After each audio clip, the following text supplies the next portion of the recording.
wabarakatuh. Perkenalkan, nama saya Siti Nur Husna, siswa kelas 3 RPL SMK Negeri 1 Muara Batu, Aceh Utara. Pada hari ini, kami siswa kelas 3 RPL berdiskusi dengan teman-teman yang dipandu oleh guru kami Ibu Maria. Dalam kegiatan diskusi tersebut, kami dituntut untuk menggali nilai-nilai kebajikan yang kami yakini dapat mendukung budaya positif di sekolah. Diskusi berjalan dengan baik dan akhirnya kami sepakati beberapa poin yang menjadi kesepakatan kami untuk jadikan keyakinan kelas. Kami merasa lega dengan kegiatan diskusi hari ini. Semoga keyakinan tersebut kami jalankan dengan baik. Lebih dan kurang kami mohon maaf. Sekian dan terima kasih. Assalamualaikum warahmatullahi wabarakatuh.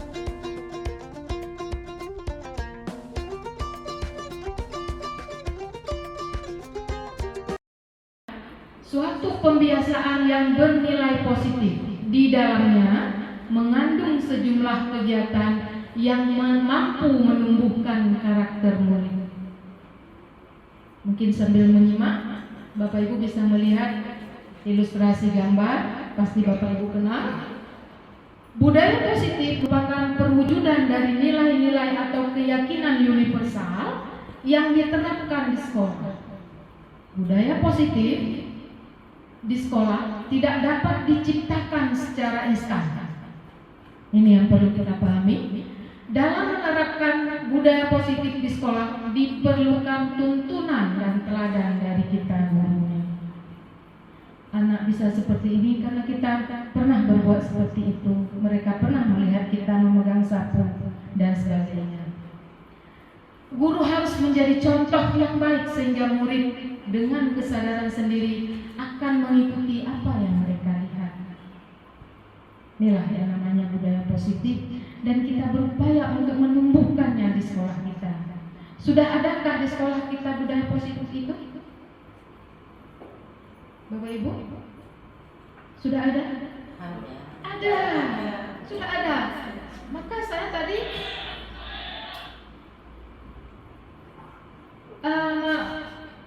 mencantumkan foto ini, ilustrasi ini anak kita, ketua OSIS ya?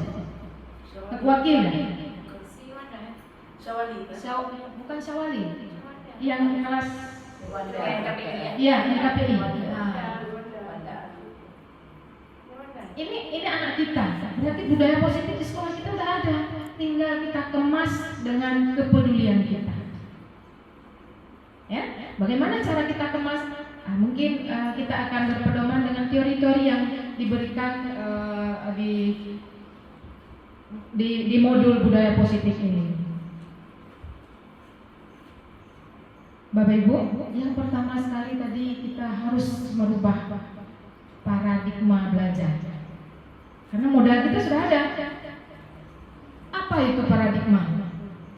Pandangan yang paling mendasar tentang apa yang menjadi pokok persoalan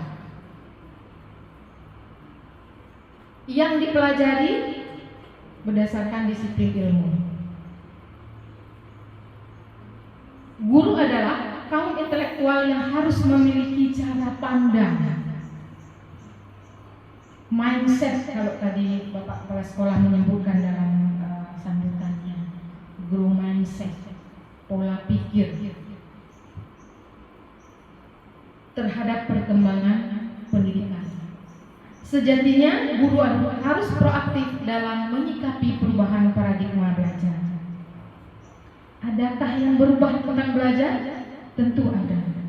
Apalagi dengan kehadiran kurikulum baru.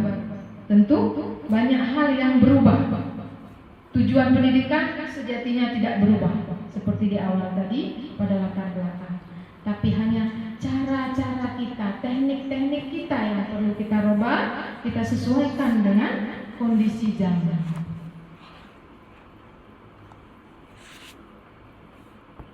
Nah, Bapak Ibu, mari kita mencobanya sebagai game itu di awal.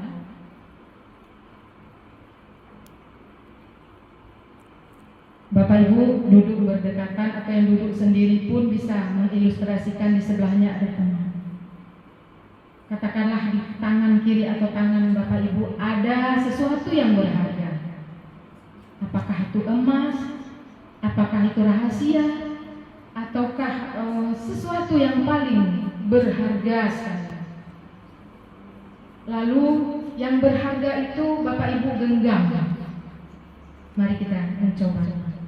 Anggap aja sesuatu di tangan Ibu sangat berharga.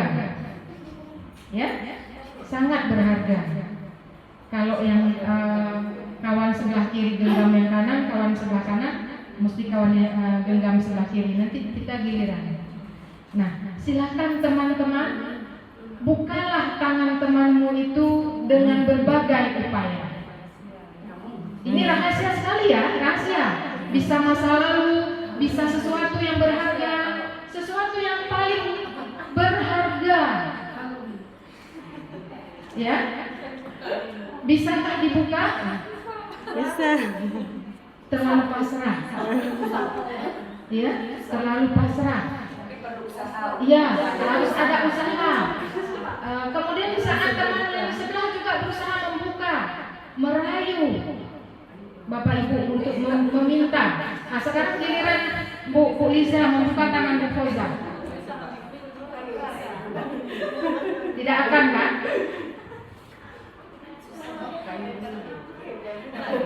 Kalau sesuatu yang kita anggap berharga, penting, rahasia, bla bla bla bla, tentu kita tidak akan membiarkan orang di sekeliling kita membukanya. Kita akan menggenggam erat-erat, sekalipun kuku akan menuju daging-daging kita.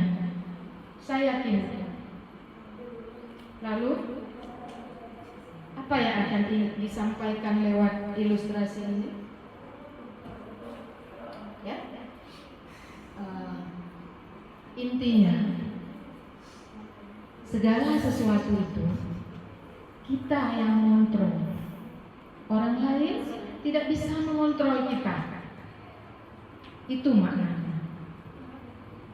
Orang lain tidak bisa berkehendak pada kita, tidak bisa memaksakan kita. Tapi kita sendiri yang bisa berlaku seperti keinginan kita. Hal ini akan kita terapkan pada siswa kita dan harus kita pahami bahwa kontrol diri itu ada pada siswa, ada pada diri kita masing-masing. Intinya kita tidak mampu mengontrol anak untuk memaksa dia harus positif, harus disiplin, harus datang cepat. Jadi bagaimana dong kalau nggak bisa dipaksa? Sekolah bakal amburadul. Tugas kita menumbuhkan keinginannya, motivasinya, itu tugas kita. Baiklah, mari kita lanjut, Bapak Ibu yang berbahagia. Kita lihat ilustrasi berikutnya, ilusi berikutnya. Ya, ini saya baca aja. Pada dasarnya kita tidak dapat memaksa murid untuk berbuat sesuatu jika murid tersebut memilih untuk tidak melakukannya. Ini pada dasarnya. Lalu tampaknya guru sedang walaupun tampaknya guru sedang mengontrol perilaku murid, hal demikian terjadi karena murid sedang mengizinkan dirinya. Karena posisi senior dengan kita kan senioritas dia, sehingga dia membiarkan dirinya untuk kita kontrol, untuk kita atur, untuk kita perintah. Karena posisi tinggi rendah, lemah kuat. Ya. Kemudian teori kontrol menyatakan bahwa semua perilaku memiliki tujuan, bahkan terhadap perilaku yang tidak disukai. Kita lihat ilusi yang berikutnya, bahwa semua penguatan positif efektif dan bermanfaat. Penguatan positif atau bujukan adalah bentuk-bentuk kontrol. Kita kan sering di rumah juga, kalau anak-anak kita tidak bersedia melakukan perintah kita pasti membujuknya dengan berbagai upaya, mengiming-imingnya. Nah, Segala usaha untuk mempengaruhi murid atau anak kita agar mengulangi sesuatu perilaku tertentu adalah bentuk kontrol diri siswa yang kita rampas. Ya, kemungkinan murid akan menyadarinya dan mencoba untuk menolak bujukan. Kita tidak bisa.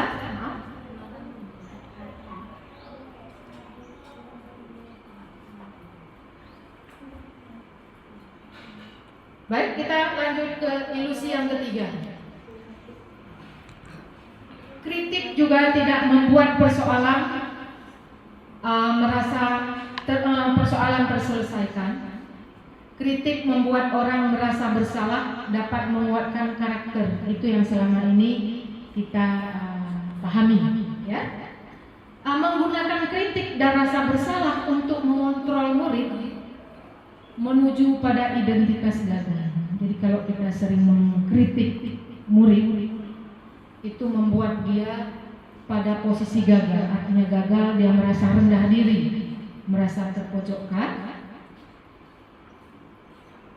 Kadang-kadang kita sebagai guru sulit untuk mengidentifikasi bahwa mereka sedang melakukan perilaku ini, karena seringkali guru cukup menggunakan suara halus untuk menyampaikan pesan negatif. Ini maknanya cukup dalam ya kalau kita bahas, ya. Baik, kita lanjut dengan ilusi yang keempat.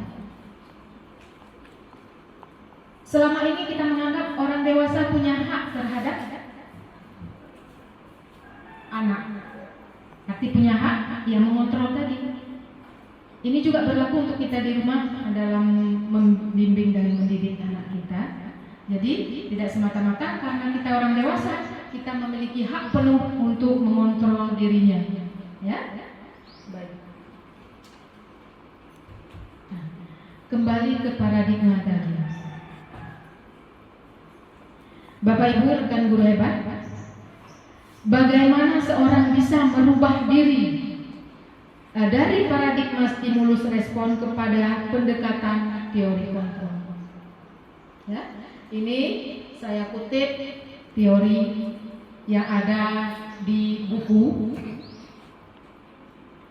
Beliau berkata, bila kita ingin membuat kemajuan bidang pendidikan tentunya, perlahan sedikit-sedikit, maka ubahlah sikap atau perilaku kita.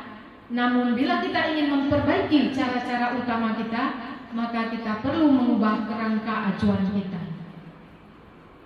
Ya, kita perlu berpikir, perlu merubah mindset kita terhadap perubahan, bersedia menerima perubahan. Ubahlah bagaimana Anda melihat dunia, bagaimana Anda berpikir tentang manusia. Ubahlah paradigma Anda, skema pemahaman Anda, dan penjelasan aspek-aspek tertentu terhadap realitas. Ini maksudnya kita sudah berada di zaman milenial, zaman teknologi, jadi kita pun harus menyesuaikan diri dengan keadaan zaman. Nah, ada beberapa poin penting lagi menyangkut dengan teori stimulus respon dan teori kontrol. Bisa Bapak Ibu simak di sini. Ini maknanya secara realita kebutuhan kita itu sama. Itu kan yang selama ini kita pahami. Sebenarnya kebutuhan kita itu berbeda. Bisa dipahami? Tidak sama kebutuhan kita. Walaupun sama-sama kita makan, berbeda kebutuhan kita. Jadi yang selama ini kita anggap sama, ternyata berbeda. Dalam tanda kutip dipahami bahwa ada benda yang sama tapi bukan menjadi sebuah kebutuhan yang sama. Contoh katakanlah mungkin HP yang paling dekat dengan kita. Kita selama ini mengatakan bahwa HP itu adalah kebutuhan kita sama. Kita harus memiliki HP. kepemilikan HP bagi kita guru dengan kepemilikan HP bagi rekan-rekan kita yang non guru, non pendidikan jelas berbeda. Kita pergunakan mungkin dah 50% untuk kebutuhan pendidikan kita, menginput informasi dari WhatsApp sekolah. Yang jelas 50% sudah terkuras untuk urusan pendidikan kita. Nah, kalau kita cek untuk ibu-ibu rumah tangga dan lainnya, mereka kebutuhan, tapi kebutuhannya pasti berbeda dengan kita, betul nggak? Pasti berbeda. Ya. Kemudian semua orang melihat hal yang sama. Secara teori kontrol, setiap orang memiliki gambaran yang berbeda-beda. Dia punya perspektif yang berbeda. Tidak semua orang sama melihat sebuah benda dengan pandangan, pemikiran, penilaian yang sama. Pasti berbeda, ya kan? Kemudian perilaku buruk dilihat sebagai suatu kesalahan. Ini terlepas dari agama ya. Kita berbicara teori secara ilmu pengetahuan. Walaupun pada rujukannya dalam Al-Quran, orang yang bersalah Allah masih mengampuninya, memaafkannya. Ini juga menunjukkan bahwa perilaku buruk bukan sesuatu kesalahan yang fundamental, yang mendasar, tidak ada ampunan. Begitu juga dengan posisi siswa kita di sekolah. Jadi semua perilaku siswa itu memiliki tujuan. Semua perilaku kita walaupun dianggap oleh lingkungan kita salah, tapi kita punya tujuan. Baik. Berikutnya, orang lain bisa mengontrol saya. Seperti teori tadi, hanya saya sendiri yang bisa mengontrol saya. Buktinya tadi kita sudah menguji dengan sebuah kepalan tangan. Konon lagi dengan hal-hal yang lain yang berurusan dengan privasi kita, dengan keluarga kita. Untuk urusan kepalan tangan yang kita sembunyikan, sebuah cincin yang berharga, kita tidak memberikan kesempatan pada orang untuk mengontrol kita. Baik, selanjutnya pemaksaan ada pada saat rujukan gagal. Yang kita pahami seperti itu. Sebenarnya kolaborasi dan konsensus dapat menciptakan pilihan-pilihan baru. Ya, tidak semata-mata harus memaksakan. Kita harus kolaborasi dengan siswa yang mungkin tadi jadi anak-anak yang belum menumbuhkan budaya positif. Kemudian model berpikir menang kalah. Nah, ini konsep di hutan rimba mungkin ya, yang penguasa jadi menang, yang prajurit menjadi kalah. Ini juga berlaku pada teori kontrol. Bukan model berpikir harus menang-menang, bukan menang kalah. Kenapa menang-menang? Karena orang memiliki perspektif yang berbeda. Orang punya hak juga untuk menilai dari sisi yang berbeda. Bapak Ibu sekalian, demikian untuk materi yang pertama. Kalau ada yang ingin didiskusikan, saya persilakan. Maaf, sudah mengambil alih tugas moderator. Kalau tidak ada, mari kita lanjut.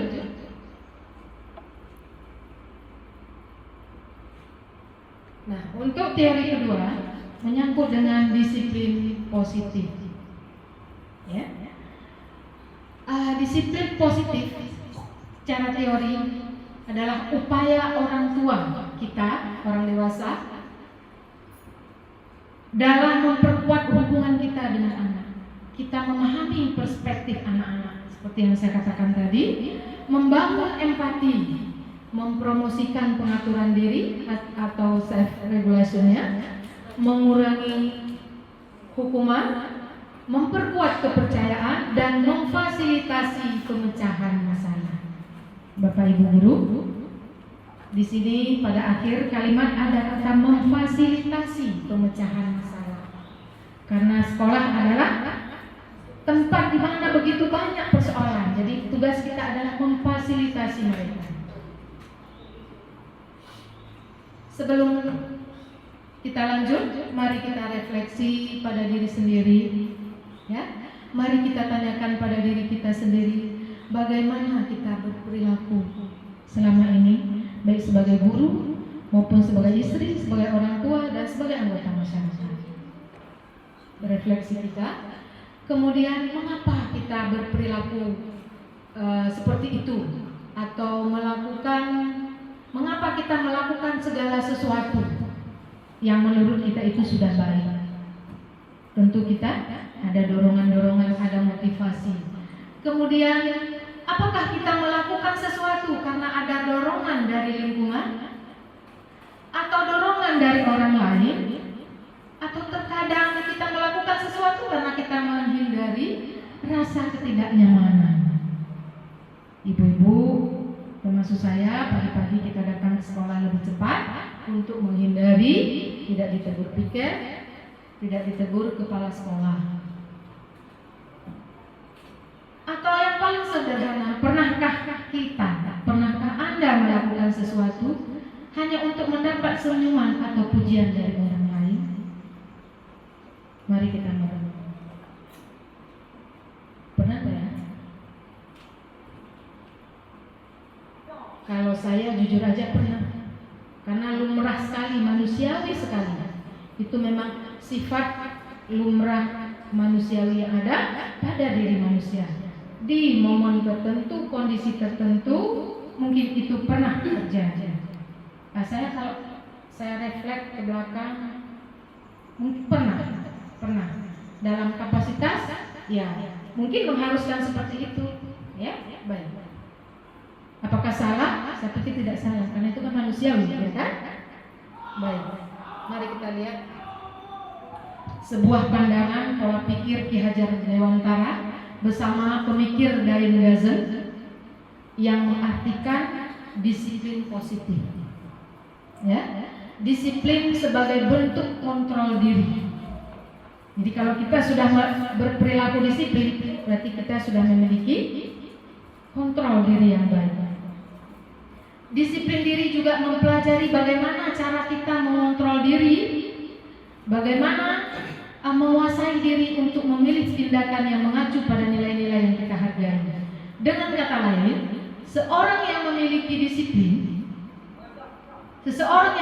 disiplin diri berarti mereka bisa bertanggung jawab terhadap apa yang dilakukannya, karena mereka mendasarkan tindakan mereka pada nilai-nilai kebajikan universal. Tentu sebagai pendidik, tujuan kita adalah menciptakan anak-anak yang memiliki disiplin diri sehingga mereka bisa berperilaku dengan mengacu pada nilai-nilai kebajikan universal dan motivasi intrinsik, bukan ekstrinsik. Nah, ini adalah pembahasan selanjutnya untuk menumbuhkan budaya positif tadi. Oke? Kalau ada yang terlintas di benaknya ingin ditanyakan, tidak apa-apa. Saya pikir langsung acungkan tangan, mari kita berdiskusi. Bapak Ibu, tadi kita sudah menyebutkan motivasi. Motivasi secara teori itu ada dua, ada yang sifatnya in dari dalam diri kita, ada yang sifatnya ekstrinsik, itu berdasarkan situasi atau kondisi lingkungan kita. Nah, dalam motivasi intrinsik, seseorang akan bertindak untuk mencapai sesuatu karena ada proses yang memang ingin dinikmati dan mungkin menganggap sebagai sebuah peluang dan juga mengeksplorasi ide ataupun hal-hal baru. Bapak Ibu, mari kita refleksi sedikit, melihat kembali keseharian kita, termasuk hari yang paling deras hujan yang saya foto itu. Bukankah dengan cuaca yang seperti itu masih ada siswa yang mau datang? Betul kan? Nah, kemungkinan siswa yang seperti ini yang sudah memiliki motivasi intrinsik, dia memang sudah keinginannya ke sekolah, untuk hadir ke sekolah. Mari kita lihat hari-hari kita yang ke belakang. Dalam kondisi apapun, Dalam kondisi kelas yang ditinggal oleh siswanya yang kelas 12, sekarang 12 TDSN 2 semakin krisis. Tapi masih ada jiwa-jiwa yang memiliki disiplin intrinsik. Inilah yang harus kita rangkul supaya terbentuk disiplin positifnya, motivasi intrinsiknya tidak tercemari. Lalu yang lain kita rangkul juga dengan cara-cara yang berpihak pada mereka, bukan cara-cara yang membuat mereka dendam. Lalu bagaimana dengan disiplin ekstrinsik yang sumbernya dari luar? Ini tentu kita sudah memahami semua, ya. Tentu ada tujuan. Ada sebagian memperoleh hadiah. Ini kan terjadi pada anak-anak kita di rumah. Ada yang menghindari ketidaknyamanan, memperoleh penghargaan, bonus, ujian dan sebagainya. Jadi ketika kita berperilaku melakukan sesuatu atas pijakan kepingin ini itu, tentu ini adalah motivasi yang sumbernya ekstrinsik. Dan perlu Bapak Ibu ketahui, kalau yang motivasi ekstrinsik lahir dari dalam sendiri, itu sifatnya biasanya panjang, lama, kurun waktunya lama bertahan. Konon lagi ditambah dia berada di lingkungan yang positif. Sedangkan yang ekstrinsik itu sifatnya semu, sementara, tidak bertahan lama. Kalau bisa kita mungkin pada diri sendiri bisa merefleksi. Kenapa saya dulu bisa begini kok sekarang nggak lagi bisa seperti ini? Ini menunjukkan bahwa disiplin motivasi yang kita punya masih sebatas motivasi ekstrinsik. Kita pernah di posisi ini, tapi sekarang kenapa kita merosot kemari? Nah, mari kita evaluasi. Kemungkinan kita belum kuat di motivasi intrinsik, kemudian dicemari oleh lingkungan yang tidak kondusif sehingga kita berada di sini. Nah, inilah tugas dan tanggung jawab kita ke depan untuk mengayomi siswa kita untuk berada di motivasi intrinsik. Bapak Ibu rekan guru hebat,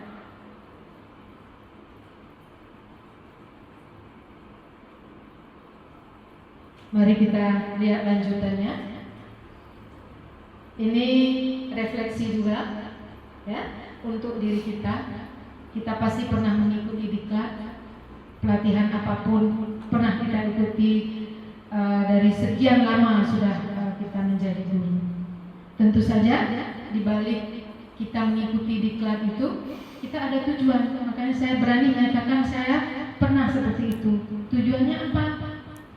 Jujur aja kita dapat sertifikat, pulang kita diberi uang saku dan sebagainya.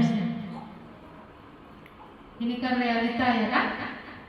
Nah, pertama mungkin tujuan kita untuk itu, tapi lama-lama kok jadi nikmat, lama-lama kok jadi enak, lama-lama kok sepertinya saya butuh. Nah, inilah wujud dari motivasi intrinsik yang bertumbuh di dalam diri kita masing-masing ketika kita berada di lingkungan positif. Sekarang coba Bapak Ibu ingat kembali, setiap kita pergi mengikuti diklat, baik di kabupaten bahkan provinsi atau di luar daerah pun sekalipun, setelah atau sambil kita mengikuti, kita pasti teringat, nih aku pulang nanti, aku pengen begini. Pasti kan berpikir yang positif-positif kan? Ada keinginan kita untuk berbuat seperti teman kita, karena kita sudah beradu, sudah bertemu, sudah berkumpul dengan orang-orang yang memiliki budaya positif. Saya melihat story WA Dinda saya kemarin, model pembelajaran mengatur sepatu zigzag, di sudut sana diletakkan kursi, di atas itu ada pertanyaan berserta jawaban pertanyaan, begitulah kurang lebih. Jadi anak-anak itu berproses menuju ke sana sambil meloncat dia tertawa girang. Tentu ini adalah sebuah kebahagiaan. Padahal finalnya sana dia tugas di kursi sana, itu Bu Aminah. Saya melihat story beliau kemarin di sana tugas yang menanti sebuah pertanyaan yang harus dibacakan dan dijawab. Tapi proses yang dilaluinya, dia melompat zigzag sesuai dengan bentuk sepatu. Ada yang lurus, ada yang begini, jadi dia harus buat kakinya begini-begini. Proses yang dilaluinya begitu menggembirakan, dia lupa di sana. Begitulah yang diharapkan. Ini sedikit sudah menyinggung soal motivasi. Jadi begitu saya melihat story, Allah, saya akan berbuat ini untuk anak saya nanti. Kemudian saya berpikir, ini kan SMA, SMK. Tapi anak kita yang SMK gak kalah juga. Dia mau apa? Pasti melompat-lompat itu. Senang dia. Sambil melompat mungkin ada yang jatuh, ada yang posisinya tidak benar. Ya buat benar kan? Jadi dengan tertawa girang dia sampai pada tujuan. Nah, Bapak Ibu sekalian, kita lihat lagi refleksi yang kedua. Bila sekolah Anda tidak ada aturan yang memberikan surat teguran bagi guru yang sering datang terlambat, atau tidak ada atasan yang memberikan Anda penghargaan menjadi guru terbaik. Ini kan dua dimensi kan? Ada yang plus, ada yang minus. Karena sering tepat waktu, apakah Anda akan tetap datang tepat waktu untuk mengajar murid-murid Anda? Kira-kira tanpa penghargaan, apakah Bapak Ibu akan datang tepat waktu seperti yang lazimnya Ibu lakukan? Insya Allah. Apa ya alasannya? Apa kira-kira alasannya? Tugas yang membebankan kepada kita. Memang tugas saya, Bu Rusli, Tugas kita. tanggung jawab saya. Kenapa mesti ada Bapak Kepala Sekolah atau kenapa harus ada pengajaran, harus ada kurikulum yang menghitung? Memang tanggung jawab saya, tugas saya. Inilah bagian dari motivasi intrinsik. Kemudian, menurut Anda, dari kedua jenis motivasi yang saya paparkan tadi, motivasi manakah yang paling banyak mendasari perilaku murid kita sekarang di sekolah? Ekstrinsik. Setuju? Jelas. Tidak bisa kita pungkiri. Nah, lalu yang menjadi pertanyaan, apa yang harus saya buat supaya anak-anak saya bisa berada di motivasi intrinsik? Tadi di awal saya sudah sebutkan, yang sudah ada itu modal dasar kita. Setiap kelas pasti ada anak-anak yang demikian. Buktinya setiap hari dia hadir. Ada guru nggak ada guru dia datang. Seperti yang saya contohkan di awal, hujan badai, angin datang dia. Nah, ini adalah bibit-bibit yang sudah memiliki motivasi. Mari kita perbanyak barisan itu dengan sentuhan kita.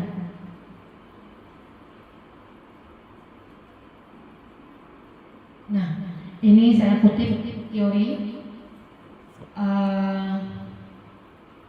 menurut Al-Tabrani. Secara garis besar, motivasi mengandung nilai-nilai sebagai berikut. Ya, ini jadi motivasi itu memiliki nilainya. Saya pikir ini saya lewatkan saja sambil saya menanti adakah pertanyaan dari ibu-ibu sekalian.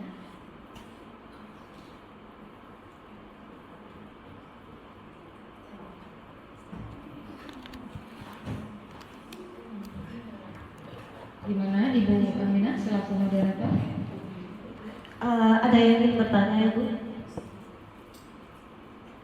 Dari materi yang sudah disampaikan, apakah ada yang ingin bertanya? Kalau tidak ada, saya ingin melihat apakah Ibu masih fokus di sini atau Ibu sudah kemana-mana pikirannya. Jadi saya mau ice breaking dulu. Ibu mau nggak? Mau tidak? Mau. Jadi kalau saya bilang tepuk pagi, tepuknya sekali. Kalau tepuk siang 2 kali. Tepuk malam sekali tapi pelan. Biar apa? Biar tetangganya nggak bangun ya. Oke, tepuk pagi. Pagi, pagi, siang, siang, malam. Pagi, siang, malam. Pagi, malam, siang. Oke, tepuk pagi 2 kali. Tepuk malam sekali. Tepuk siang 3 kali. Nggak berurutan, nggak berirama. Siapa nih guru seninya? Oh, nggak ada. Maaf. Oke. Kalau ibu pernah lihat gajah nggak? Pernah lihat gajah? Yang benar, pernah lihat nggak? Atau saya tanya, ukuran gajah besar apa kecil? Besar. Saya mau kebalikan dari besar. Kecil. Kalau semut? Kecil. Kecil. Saya mau kebalikannya. Besar. Kalau saya bilang semut? Besar. Iya. Semut? Besar. Coba tangannya, kalau besar bagaimana? Besar. Nah, jangan sampai kawan di sebelah kena ya. Oke. Semut? Besar. Semut? Besar. Sekarang jangan bersuara. Oke. Tapi gerakan tangannya dibuat. Siapa yang salah nanti saya suruh ke depan. Oke. Semut. Jangan bersuara. Semut. Gajah. Semut. Gajah. Semut. Semut. Salah ya. Oke, masih fokus ya. Terima kasih, saya kembalikan ke pemateri. Kalau ada yang bertanya, coba bisa ya. Mungkin terima kasih atas kesempatannya. Tadi kita sudah menyimak paparan dari Bu Maria mengenai, saya tangkap tadi sedikit mengenai motivasi tadi Bu ya, intrinsik dan ekstrinsik. Kalau kita perhatikan di sekolah kita ini banyak yang ekstrinsik motivasinya, jadi semu. Ini kita bicara tentang siswa ya. Saya mau kita berdiskusi di sini. Saya ingin menanyakan bagaimana caranya kita menumbuhkan motivasi intrinsik, trik-triknya atau apa yang kita lakukan supaya motivasi intrinsik itu bisa tumbuh dari siswa kita. Mungkin demikian saja. Terima kasih. Assalamualaikum warahmatullahi wabarakatuh.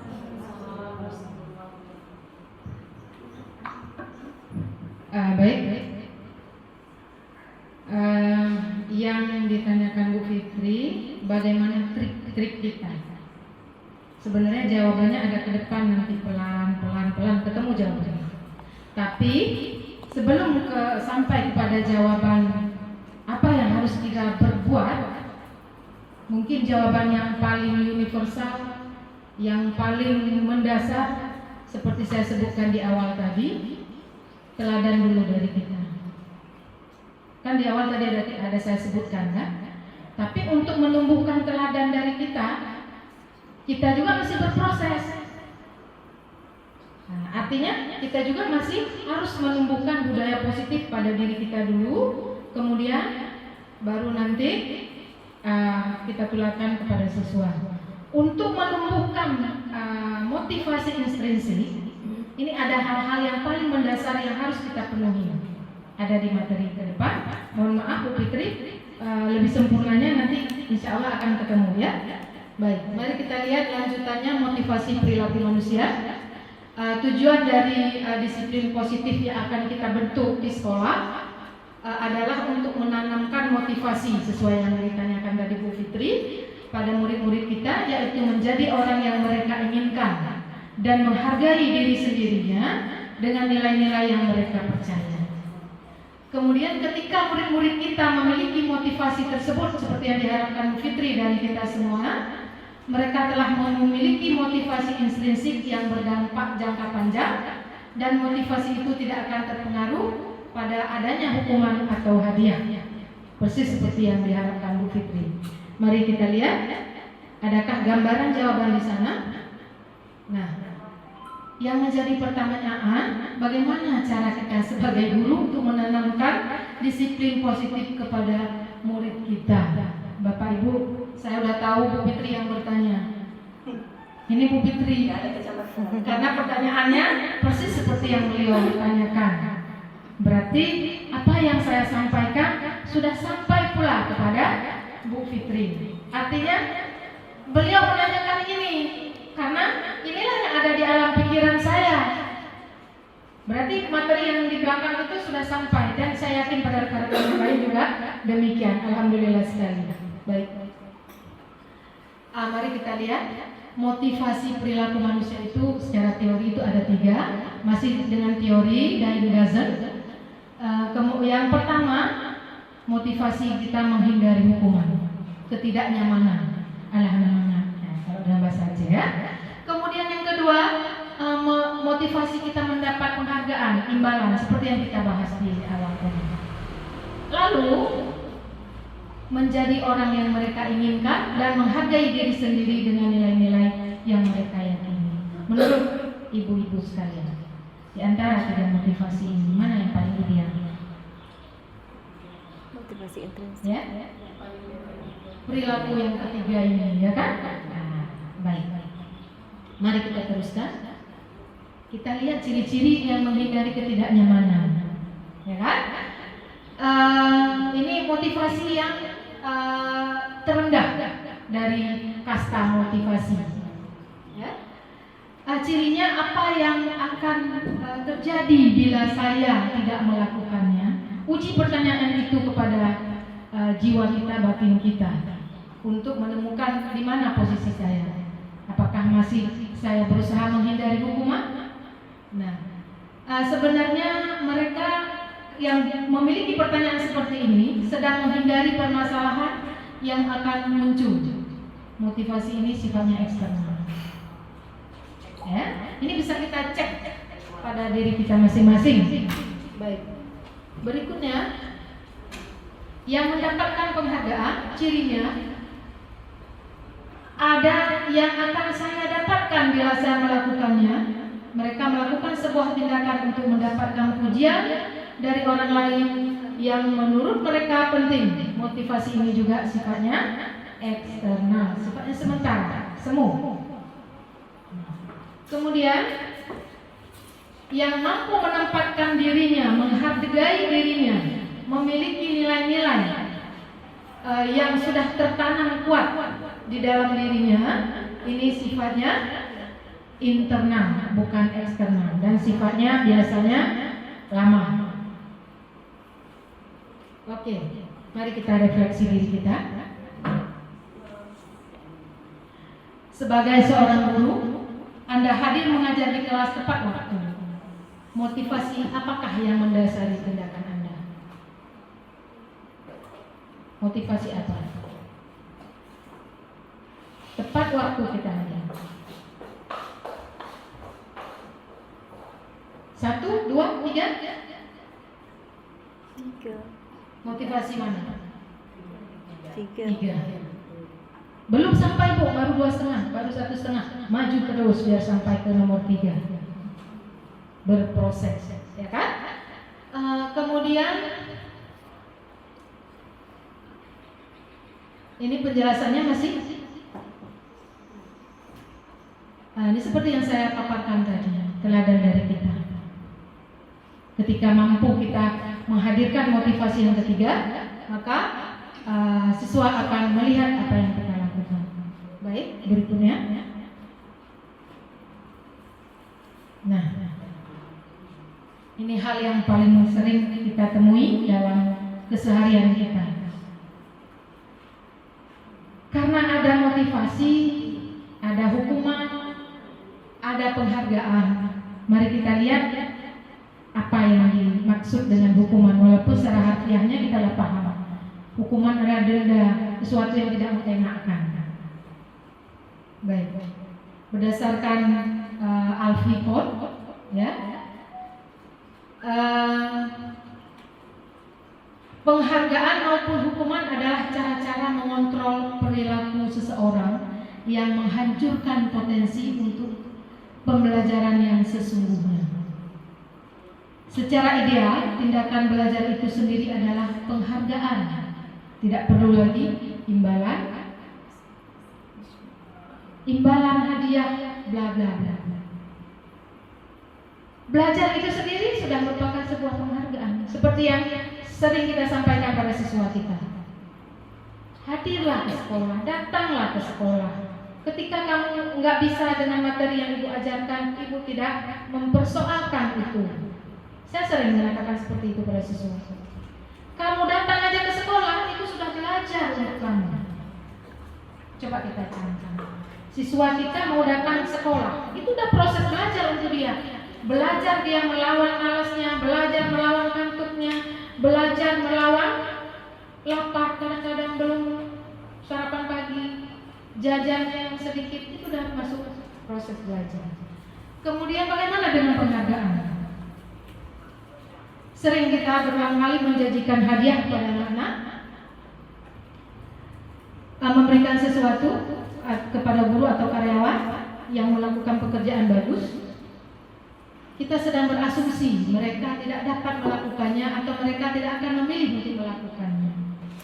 Ini fenomena ini sering kita dihadapkan seperti ini. Padahal kita sudah berasumsi bahwa mereka itu tidak mampu, sehingga kita beri hadiah. Ini di rumah loh anak kita. Kalau adik bisa juara 1, ibu belikan tas baru. Kalau abang bisa juara umum, kita liburan ke Danau Toba. Kan sering seperti itu. Jadi secara tidak langsung kita sudah menanam konsep bahwa kita tidak percaya dengan kemampuan dia. Iya, harus ada iming-imingnya. Baik Bapak Ibu. Kemudian tadi sudah ada hukuman, kemudian selain hukuman tadi penghargaan. Nah, kemudian bertambah ada kata konsekuensi dan restitusi. Nah, ini udah mulai mengerucut ke pertanyaan Bu Fitri jawabannya. Nah, hukuman tidak perlu lagi saya paparkan karena sudah tadi. Yang menjadi hal baru adalah konsekuensi dan restitusi. Konsekuensi juga sering kita dengar.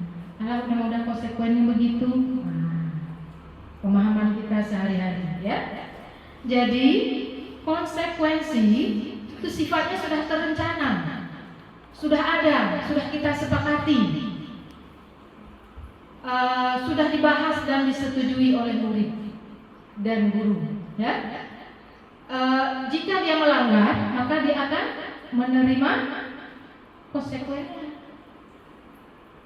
Jadi jangan konsekuensi sebelah pihak dari kita, tapi harus berdasarkan sebuah kesepakatan. Bagaimana kita sepakati nanti akan masuk ya ke materi keyakinan kelas. Kemudian restitusi. Restitusi ini merupakan proses kolaborasi yang mengajarkan murid untuk mencari solusi. Tujuannya mengajarkan si murid untuk mencari solusi terhadap masalah mereka. Membantu murid berpikir tentang harus bagaimana dia, harus seperti apa dia, sesuai dengan nilai-nilai yang sudah disepakati. Baik, kita lanjut. Ini sebuah ilustrasi, sebuah kasus. Ya, kasusnya Isra kurang menguasai pelajaran matematik sehingga pada saat pelajaran tersebut berlangsung, dia lebih banyak berdiam diri atau menggambar di buku pelajarannya. Pada saat guru matematikanya Bu Rama menanyakan pertanyaan, Isra menjadi gugup. Ini sering terjadi kan? Bukan Bu Rahma tapi Bu Rama ya. Saya nggak berani menaruh takut Bu Rahma hadir supaya nggak hadir. Tapi tujuannya bukan untuk Bu Rahma. Saya kutip kasus ini di modul, tapi sedikit saya sesuaikan dengan konteks aja.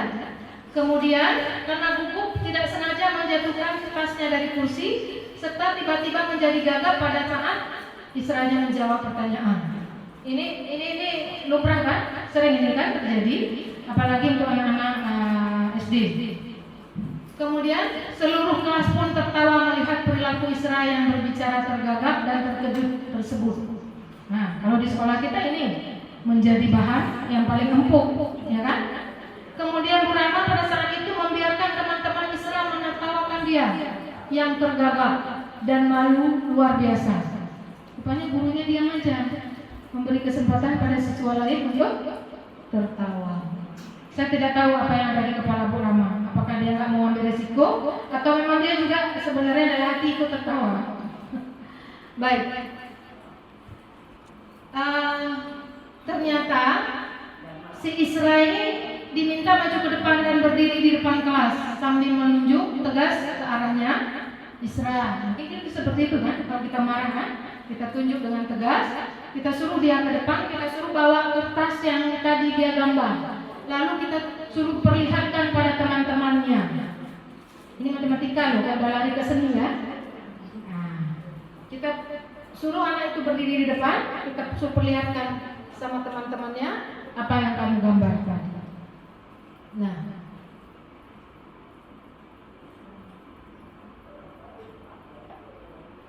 mari kita lihat, apakah Anda setuju dengan tindakan Bu Rama terhadap Isra? Tidak. Tidak ya. Alhamdulillah. Mengapa ya? Mengapa ibu-ibu tidak setuju? Boleh saya tahu alasannya? Terlalu mendiskriminasi anak.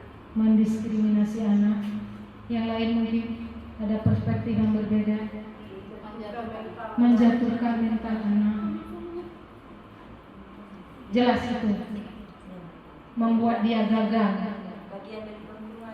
Perundungan itu sebenarnya, ya, itu bagian dari bully itu. Yang paling memprihatinkan, siswa membuli guru, ikut serta diminta ke depan memperlihatkan hasilnya tadi. Inilah dari konsep inilah timbul pembelajaran berdiferensiasi. Karena anak-anak memiliki keunikan masing-masing. Baik.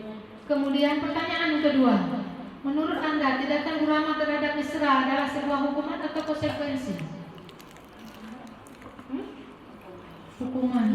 Kenapa hukuman? Membuat jelas si anak, membuat malu si anak, dan tidak adanya kesepakatan dulu kan? Ini adalah tindakan sepihak dari Bu Rama terhadap si Isra. Baik. Alhamdulillah kita sudah selesaikan kasus yang berikutnya.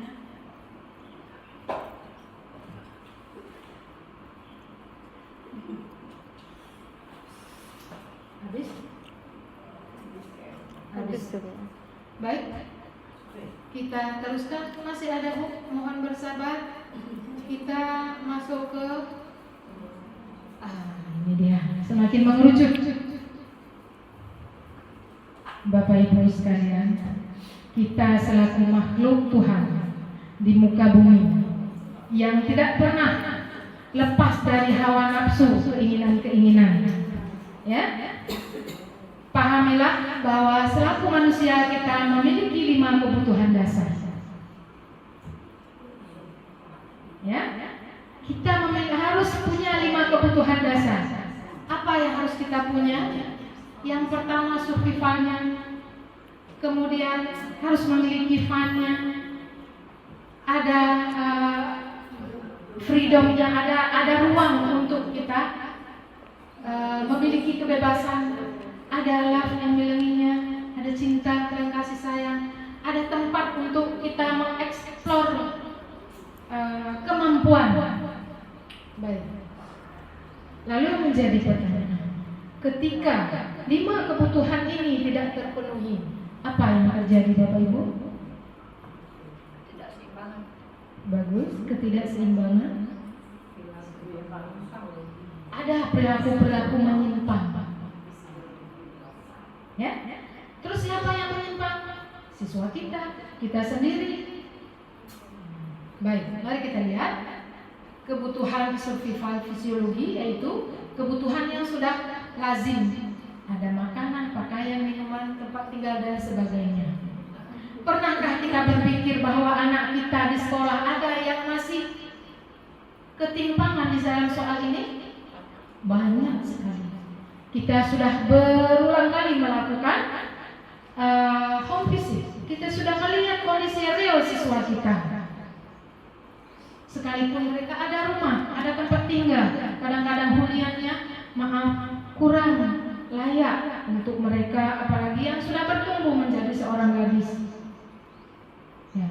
Jadi atas dasar itulah kita pahami bahwa anak kita ada yang berkekurangan di hal ini, maka mari kita sikapi dengan cara mendekati, memberikan sesuatu yang membuat dia senang.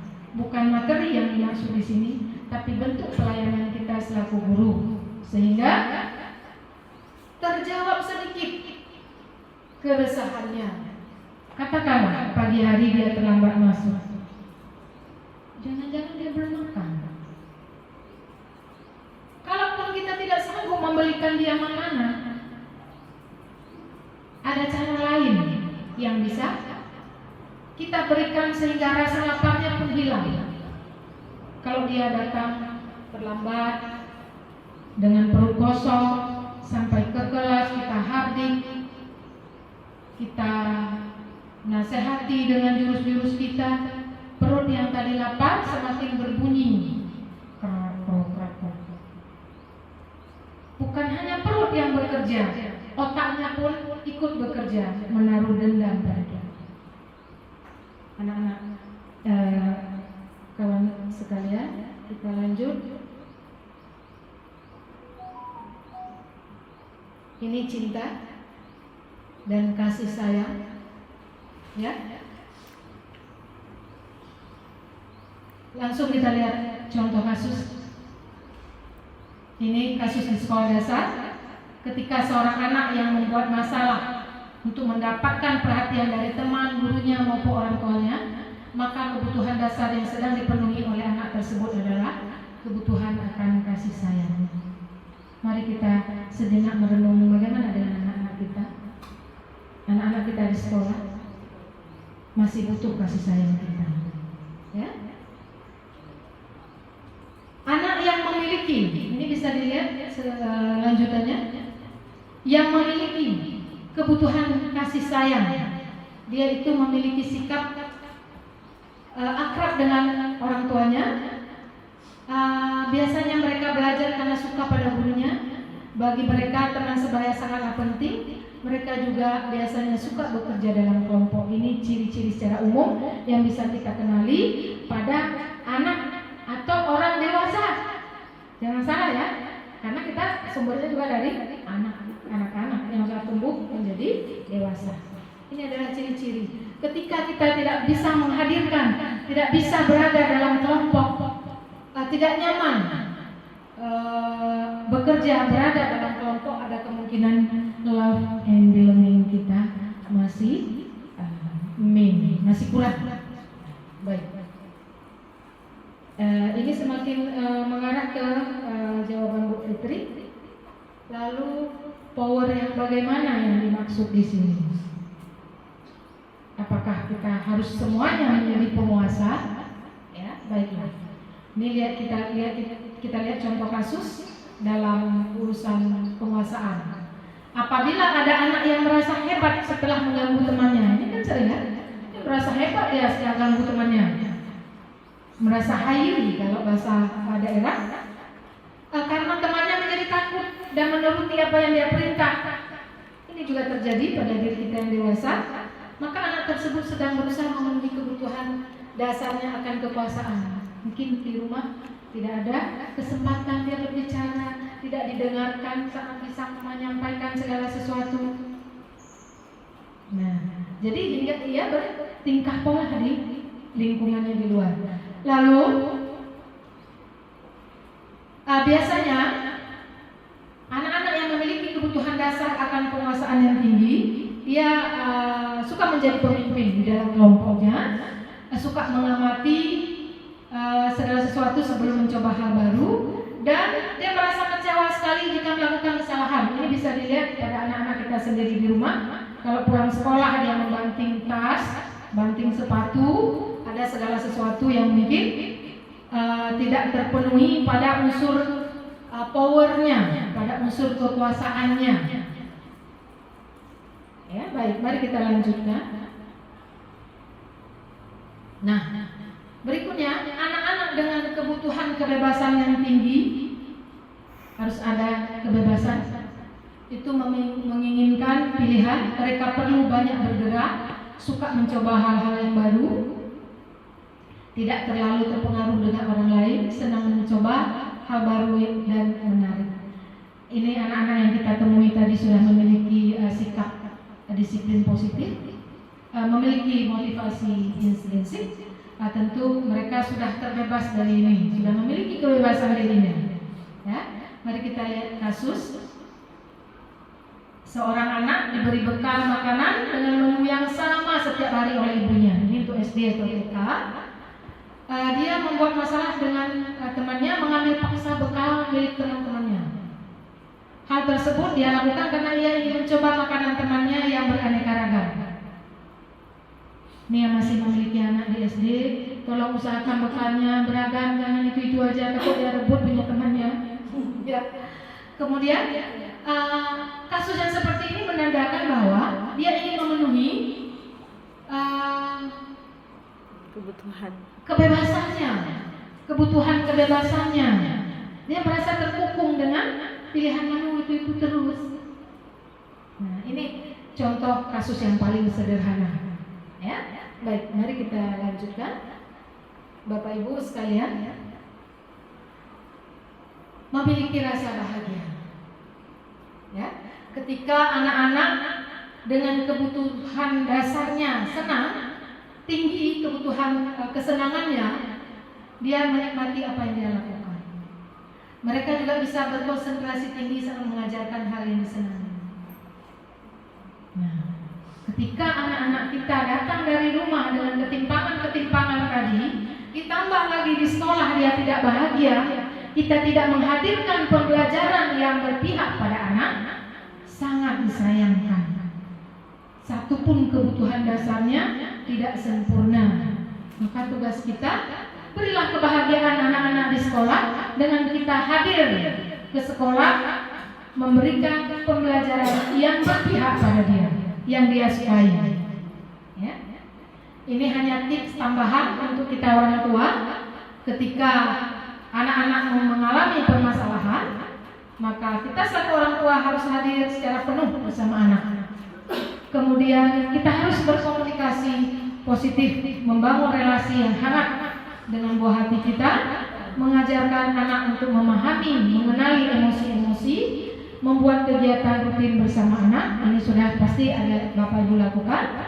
Kemudian yang terpenting, membuat suasana di rumah menjadi positif ketika berinteraksi dengan anak, sehingga anak hadir ke sekolah bisa membawa aura positif juga. Bapak Ibu sekalian, ketika kita selaku guru, posisi kita sebagai guru bukan sebagai anak, tidak terpenuhi kebutuhan dasar saja, lalu apa yang menjadi pertanyaan, apa yang akan terjadi? Kita sudah cukup dewasa untuk memahami 5 kebutuhan dasar tadi. Ketika ketimpangan itu terjadi pada kita, tidak mungkin tidak terjadi. Mesti ada yang terjadi di satu sisi, pasti ada. Lalu apa yang terjadi dengan kita?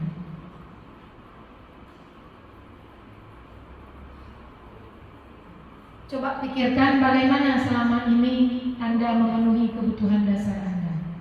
Bagaimana kita memenuhi kebutuhan dasar kita.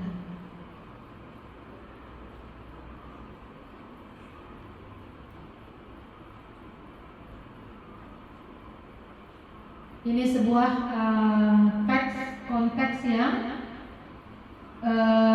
penjelasan dari tadi, penjelasan saya sebelumnya, yang menjadi pertanyaan saya ketika kita sudah berpikir bagaimana selama ini kita penuhi kebutuhan dasar kita.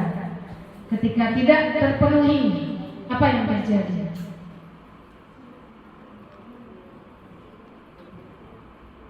Peran kita sebagai guru aja, tidak usah sebagai istri, ibu rumah tangga, atau sebagai anggota masyarakat. Sebagai guru saja. Saya pikir ketika ketika kita guru tidak terpenuhi kebutuhan dasar kita tadi, di salah satunya masih kurang, tentu saja kita hadir ke sekolah juga tidak maksimal menjadi guru. Di hari itu, mungkin di hari sebelumnya, selanjutnya maksimal. Nah, jadi untuk introspeksi kita aja, kan ada kadang-kadang kemarin kita semangat sekali mengajar. Hari ini tiba-tiba ngedrop. Mesti ada sesuatu yang tidak terpenuhi di kebutuhan dasar tadi. Maka karena kita sudah punya pengetahuan tentang 5 kebutuhan dasar, begitu kita ngedrop, mari kita secepatnya mencari sumbernya. Apa yang menyebabkan? Apa saya belum makan? Beli makanan. Apa tadi saya tidak bersalaman dengan suami? Tidak panik karena jengkel? Pulang? Atau nggak usah menunggu pulang, segera kita WA berbasa-basi yang ujungnya untuk menyenangkan hati. Ya, demikian kira-kira trik.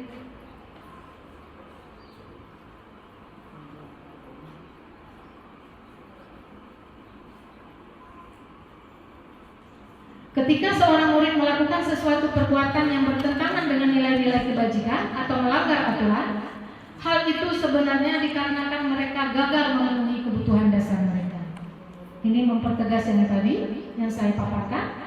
Sebagai guru, penting untuk kita dapat mengidentifikasi, mencari tahu kebutuhan dasar murid yang tidak terpenuhi, sehingga kita berusaha memenuhinya. Ketika murid melakukan sesuatu perilaku, apabila guru mampu mengidentifikasi kebutuhan apa yang mendorong perilaku tersebut, anak kita bertingkah yang tidak sewajarnya, maka perubahan dapat dimulai dengan mencari solusi untuk memenuhi kebutuhan dengan cara yang positif. Dengan demikian budaya positif di lingkungan sekolah dapat diwujudkan. Bapak Ibu, mari kita lanjut.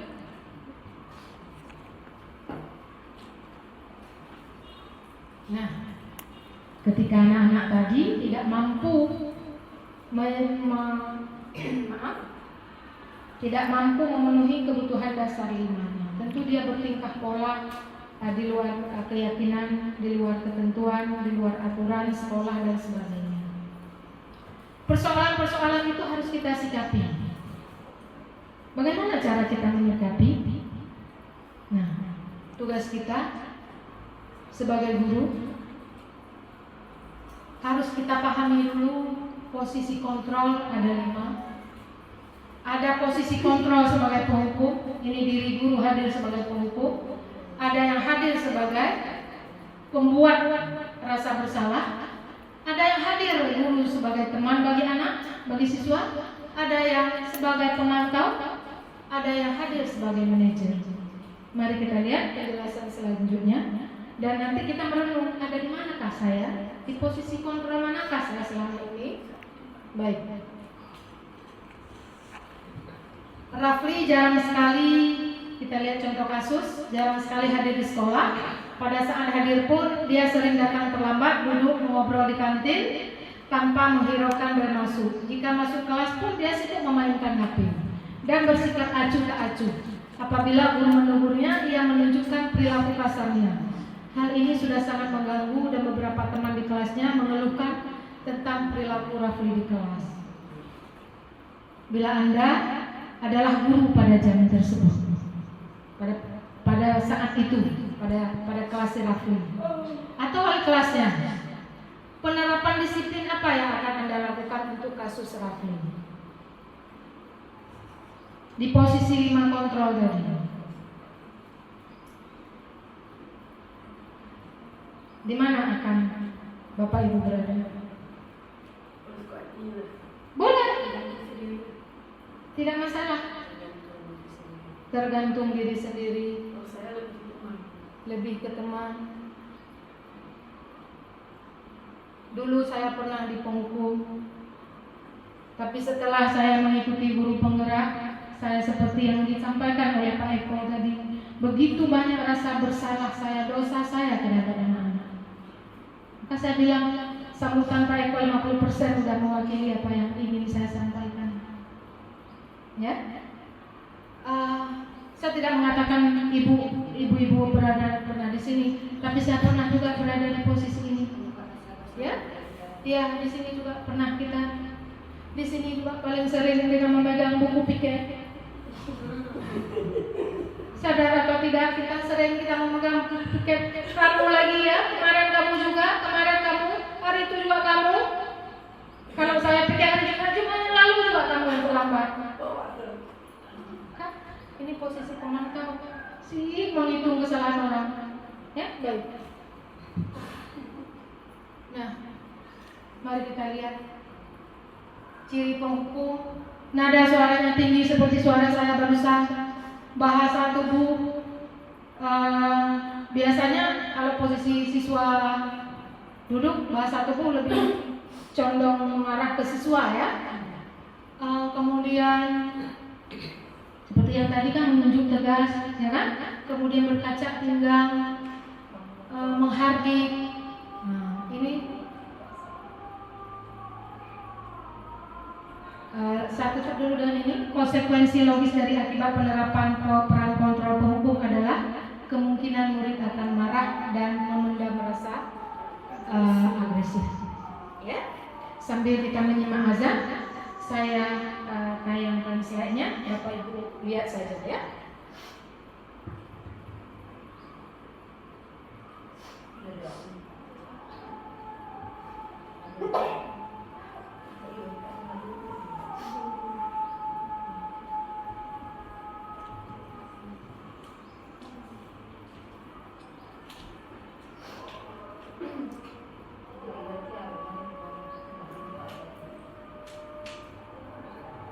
Saya nggak fullkan ini ya, buku tadi. Nggak saya fullkan aja ya.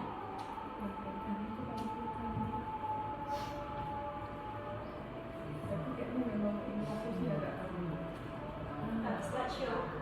Ya, coba di slideshow. di slideshow ya. Ya. Di samping dia apa yang kau suggest tadi? Atas. Mana Atas, atas. atas mana? Sini. Ini slideshow-nya. Ini ya. Ya. Nanti klik kanan kiri ya.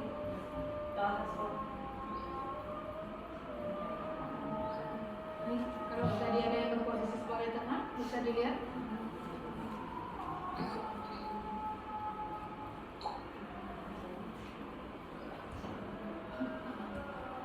Kalau dengan teman, sifatnya biasa begini. Dia patuh pada pemulihan, dia tidak patuh dengan saya.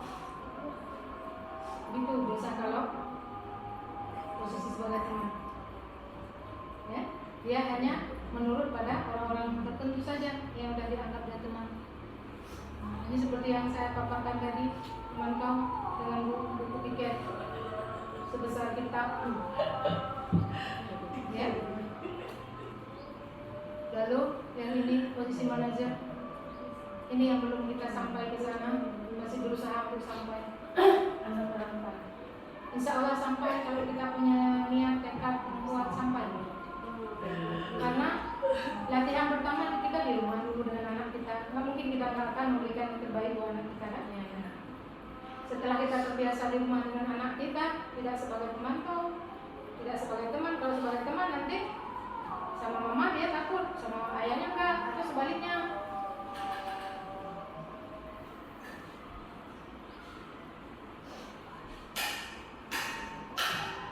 Terus untuk balik lagi kemana deh? Re-SC dah. Hah? Enggak.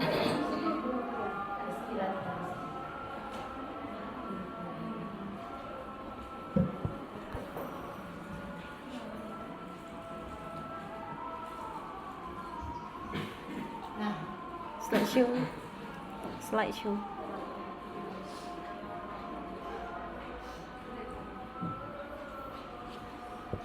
ini tujuan kita berikutnya. Belum selesai azannya. Nanti saya rangkum aja.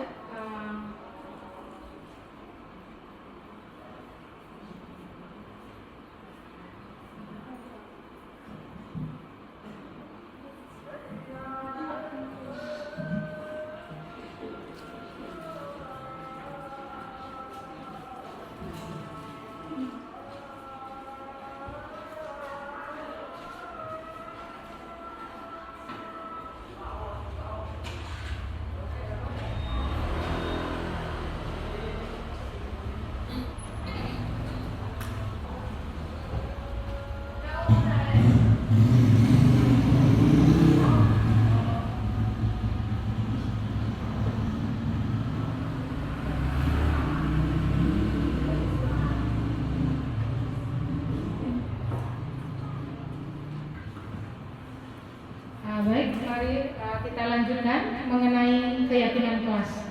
Ya, keyakinan kelas adalah nilai-nilai keselamatan atau nilai-nilai kebajikan yang universal yang kita ketahui bersama bahwa itu adalah sebuah kebaikan. Jadi seperti saya paparkan di awal tadi, setelah pertemuan kita ini ke depan kita masing-masing wali kelas atau guru bidang studi berhasil menciptakan sebuah keyakinan kelas, sebuah kesepakatan.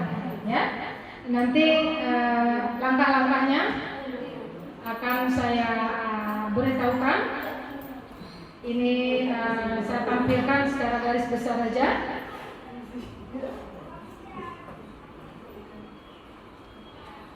Ada prosedur ya, prosedur pembentukan keyakinan kelas atau sekolah. Saya sudah mencoba membuat dengan siswa. Ini dokumentasinya kelas RPL ya. Campur ya. Jadi ini adalah nilai-nilai kebajikan yang kita ketahui bersama, sudah tercover di dalam profil pelajar Pancasila. Jadi nilai-nilai kebajikan itu yang kita distribusikan menjadi sebuah keyakinan di kelas. Yang pertama sekali, langkah-langkahnya tentu kita harus buat diskusi dulu dengan anak-anak. Tidak bisa kita yang tentukan. Insya Allah hari Senin saya akan mencoba itu yang kedua kalinya, karena kepala sekolah meminta saya hari Senin menjadi mungkin contoh untuk Pak Iko ya, untuk bahan tugas beliau. Kebetulan saya akan mencoba membuat tugas menyusun keyakinan kelas. Ya, ini hasil yang pernah saya buat, yang mungkin belum maksimal. Ya, baiklah. Beliau meminta untuk supervisi. Iya. Baik, Bapak Ibu, kita lanjutkan ke materi yang terakhir.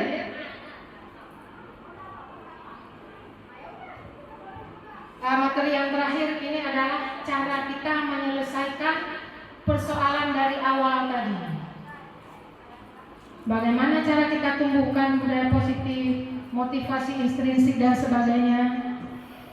Kemudian kita pahami siswa dan seterusnya kita berikan yang terbaik. Lalu ketika masih juga ada siswa yang bermasalah, bagaimana kita menyelesaikan kasus itu?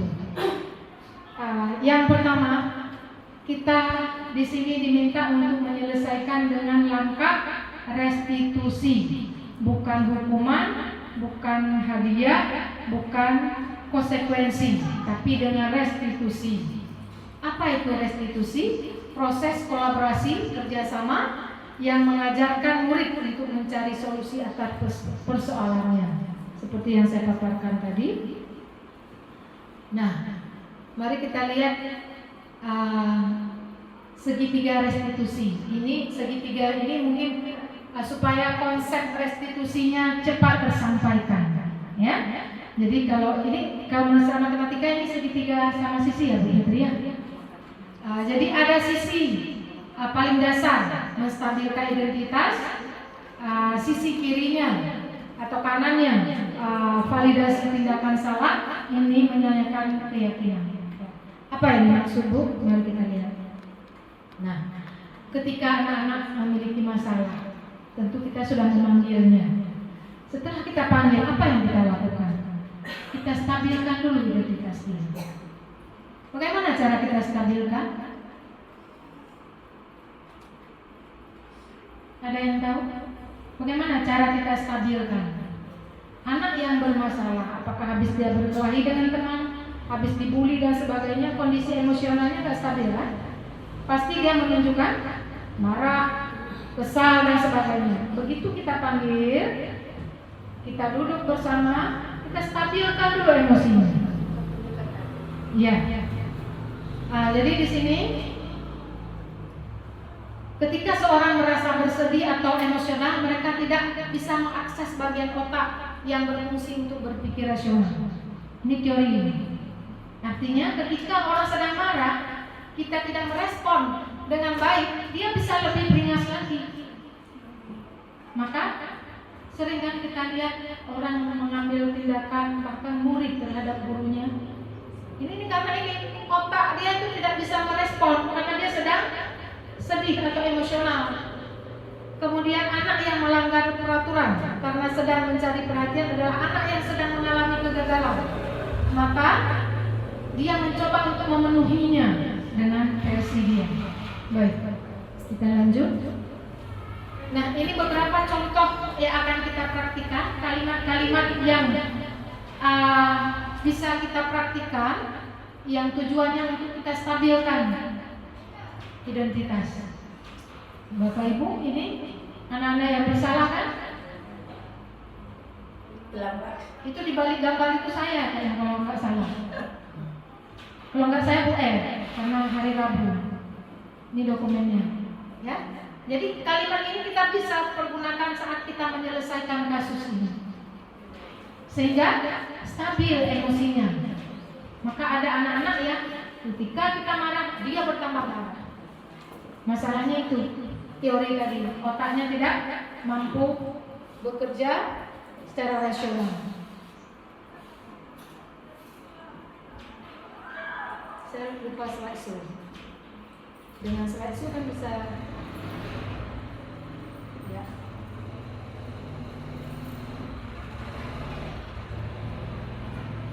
Kita lihat kan.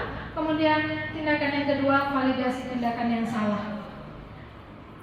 Validasi tindakan yang salah pada langkah kedua ini terlebih dahulu kita memenuhi kebutuhan dasar dia yang mendasari mengapa dia berperilaku seperti itu. Ya.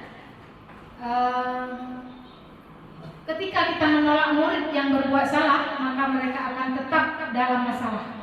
Yang lebih diperlukan adalah kita memahami alasan dia berbuat kesalahan sehingga mereka merasa dipahami.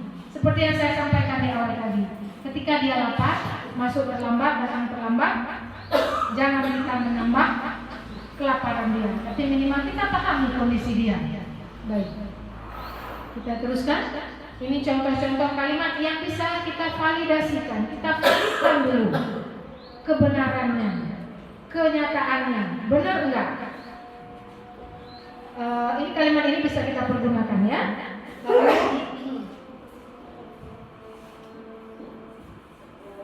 Dalam restitusi, guru harus memahami alasan siswa. Harus paham bahwa setiap orang pasti akan melakukan yang terbaik di waktu tertentu.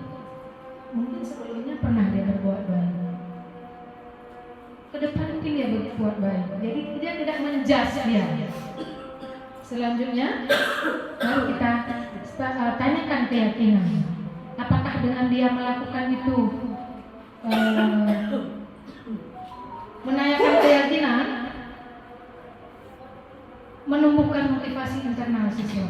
Kalimat-kalimat yang menggambarkan cara kita menanyakan keyakinan bisa dilihat di sini. Apa yang kita percaya sebagai kelas atau keluarga? Apa nilai-nilai umum yang kita sepakati? Nilai-nilai yang kita sepakati di kelas tadi, sehingga kita bisa bawa anak-anak, sehingga dia timbul kesadaran bahwa yang dilakukan itu keliru.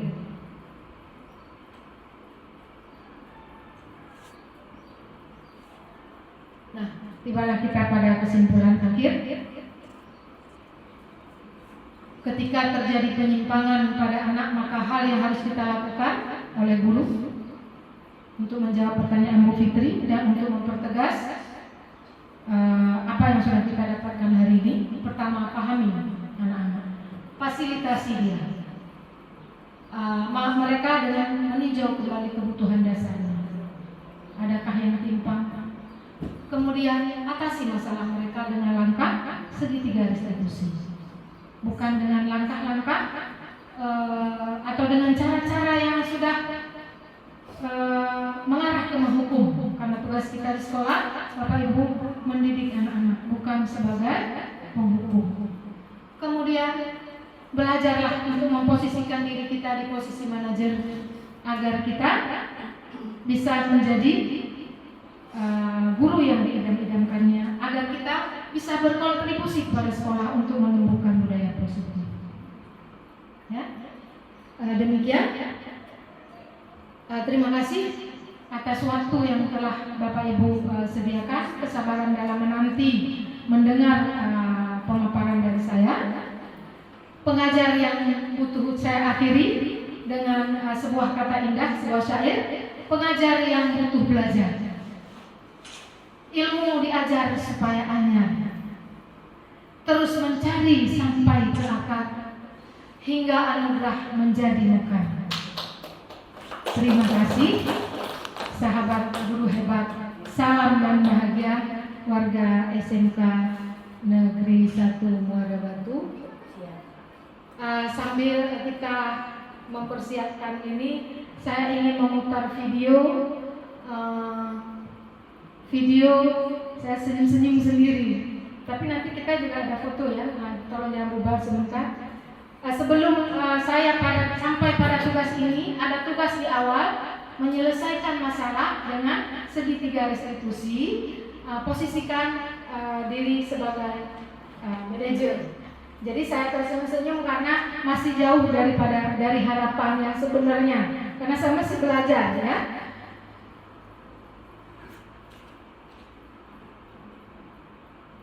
Tapi tampilannya tidak di-download ulang. Itu udah ada kan? Ini bisa ya? Bisa, coba di Harus dikonekkan dulu. speakernya ya? Bukan, harus dikonekkan, nggak ada wifi-nya ya? Oh, tapi itu MP4 bukan? Bapak Ibu jangan lupa cemilannya dihabiskan. Akhirnya pada testimoni. Assalamualaikum warahmatullahi wabarakatuh. Perkenalkan, nama saya Hasmiati SPD. Saya merupakan salah seorang guru di SMK Negeri 1 Muara Batu, Aceh Utara. Pada hari ini, saya telah mengikuti sebuah acara, yaitu acara diseminasi budaya positif di lingkungan sekolah yang telah disampaikan oleh Ibu Malia. Dalam acara diseminasi tersebut, saya dan juga rekan-rekan yang lain telah mendapatkan tambahan ilmu mengenai bagaimana cara kita menanamkan budaya positif di lingkungan sekolah kita masing-masing. Dan yang paling penting, ketika kita bisa mempraktikkan segitiga restitusi pada saat kita berhadapan langsung dengan siswa-siswa yang bermasalah. Dan tak kalah pentingnya, kita sendiri harus bisa memahami dan juga menyadari kebutuhan dasar manusia, sehingga pada saat nanti kita berhadapan dengan siswa-siswa yang bermasalah, kita bisa memahaminya dengan cukup baik sekali. Terus yang sangat berkesan, ketika kita dihadapkan dengan siswa yang bermasalah, kita sudah bisa memposisikan diri kita sebagai posisi peran control manager. Demikian acara diseminasi budaya positif di lingkungan sekolah. Semoga ilmu yang kami dapatkan berkah dan juga terus bisa kami praktikkan. Wassalamualaikum warahmatullahi wabarakatuh.